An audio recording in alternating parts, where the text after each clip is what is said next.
KM Best here. Marvel Snap just dropped another over-the-air balance patch. Let's check it out.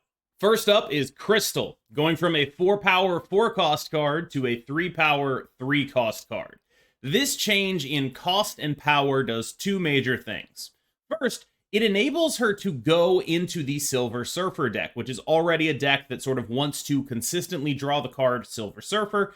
It might be a good fit for her. Second, I think it might be a little bit of a better card in Mr. Negative decks, as now it draws you closer to that ever-critical Mr. Negative himself. In addition, there have been many builds of Negative Surfer, and Crystal now being a bridge card for that list could be a really key piece. After all, you're already playing Magic, you're already playing now Crystal, and there are some solid synergies with Silver Surfer himself, cards like Brood, cards like Mystique that are already played in Mr. Negative lists. I would be interested to see what this card does to the Mr. Negative Silver Surfer archetype, especially in the context of many decks in the metagame dropping their cards like Enchantress and Shang-Chi as a reaction to the power of the move deck, which, again, notably tends to not run Enchantress, which is the kind of card you need against a resurgence of Mr. Negative. So that would be the first place I would look out for Crystal, is in some sort of Mr. Negative Silver Surfer hybrid, drawing you closer to that turn 4 Mr. Negative, drawing you closer to that turn 5 Magic, drawing you closer to all the broken things in your deck that you want to do. I think that might be like a solid spot for her. I really do. I'm not sure it'll ever be a tier 1 spot, but I do think that this change has made Crystal a card I would actually consider playing in a list, which is just such a departure from what she was before. This one's pretty exciting. So, Forge is now going to give 3 power instead of 2, and that is a very, very welcome change. First of all, it makes Forge an effective 2/4, which is just an unbelievably good stat line. If you can really make use of it, this card might just be generically a strong 2-cost card now. That is, kind of goes without saying. 2/4, very low downside, just good, right? Like, people have thought about playing Cloak just to be a 2/4, let alone the upside that he can give you. Now Forge is almost always guaranteed to be a 2/4, although some of those stats are not going to be on him. That can be a downside, it could be an upside even. So there are situations in which this is a 2/4 with upside.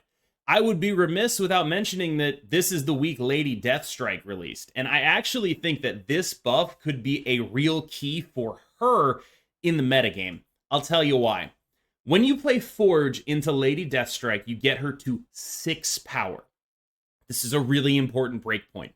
If you look at all the move decks, Captain Marvel, Silk, all these are cards that get blown up by a 6-power Lady Deathstrike, but not a 5-power Lady Deathstrike. You look across the board, Rockslide gets blown up, Zabu gets blown up, a bunch of Broods get blown up. Suddenly, this card is doing a lot of work that it previously wasn't. Specifically, the 6 breakpoint means that it will now be able to blow up most of the cards that are going to be on the board in that early stage of the game. When you think about the Darkhawk deck, they basically aren't playing anything other than an Iron Lad that is going to actually be bigger than that. The move deck isn't playing a single card bigger than that outside of Vision or Legion, which are played on the same turn.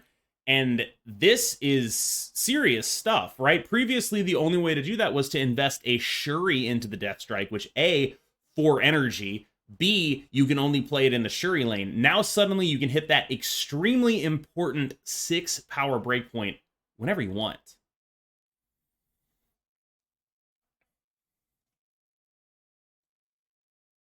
So for this reason, I think one place this might start seeing play is in a lot of the good stuff decks. Like, I would be remiss if I did not attempt to play Forge and Lady Deathstrike with just like 10 of the best cards in Marvel Snap. Slap this in the move deck, see what happens. Does it beat Mirrors? It might. Slap this in the Darkhawk deck. This might be a real way to beat Mirrors now. I'm really interested in finding out. There's obviously other applications for this card. I do think it's just sort of good across the board, but the Lady Deathstrike one, I think, is really, really pronounced because of how many 5-power cards there are in the metagame right now, and because of how powerful it is to actually blow something up of your opponents. It's a very powerful ability, and even with the work you have to put in here, I am very interested in trying to figure out how this actually works, because I think that could be a very, very powerful buff, even if it's only 1 point.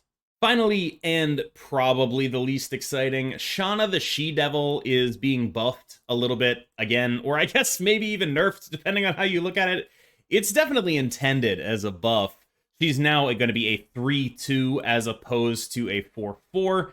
I think the logic behind keeping her at 4 would be, okay, you can play her with Zabu, but now with 3, you can just play her in other stuff, and she is genuinely an above the curve option a lot of the time. It's just that the RNG involved in her makes her less palatable in most lists. So one thing that I've seen that I kind of like doing with Shanna right now, I'm not saying this is going to be meta or anything, don't get me wrong, but if you play Shanna and like Killmonger and then like Null, you get a lot of guaranteed stats on there, and that sort of minimizes the downside. But I don't see it with this card. I'll be honest, I'll be 100% transparent. I don't get it. I don't know where it's going. I don't see how it's going to end up being good. It seems very high variance, although, you know, the stats you get are on average pretty good. It's not the kind of card you want to actually play out early because you value your board space. And it's not the kind of card you want to play out late because normally you can fill your board space with stuff that really matters if you want to. So I guess maybe there's a world in which this is a Sarah card. Maybe there's a world in which it's a Surfer Sarah card. It does seem like the kind of card that would, you know, maybe be like a reasonable backup option in like maybe a Mysterio Hitmonkey deck. Some sort of deck that just wants to play a bunch of cards on the final turn of the game and doesn't so much care about, you know, whether or not the cards they get are going to be good, just cares a lot more about filling up the lanes. I guess you could maybe make a like Dazzler, Shanna, Sarah deck if you wanted.